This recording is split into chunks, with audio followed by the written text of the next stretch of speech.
దేవతలు రాక్షసులు కలిసి సముద్రాన్ని మథనం చేసినప్పుడు 14 రత్నాలు లక్ష్మీదేవితో పాటు శంఖం కూడా ఉద్భవించింది. అందుకే శంఖాన్ని లక్ష్మీదేవి తోబుట్టువుగా చెబుతుంటారు. మరి శంఖాన్ని ఇంట్లో పెట్టుకోవచ్చా? పెట్టుకుంటే రోజూ పూజ చేయాలా అనే సందేహాలు చాలా మందికి ఉంటాయి. సాధారణంగా మనకు శంఖాలు ఆలయాల్లో, మరీ ముఖ్యంగా శైవ క్షేత్రాల్లో అఘోరాలు చేతుల్లో కనిపిస్తుంటాయి.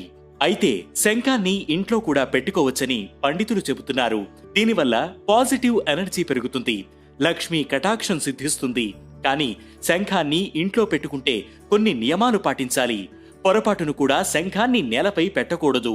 పసుపు లేదా ఎరుపు వస్త్రాలలో ఉంచాలి. దీనిని ఆవు పాలతోనే శుభ్రం చేయాలి. తూర్పు లేదా వాయువ్య దిక్కులో ఉంచి పూజ చెయ్యాలి. శంఖం నుంచి వచ్చే ధ్వని నెగటివ్ ఎనర్జీని దూరం చేస్తుంది.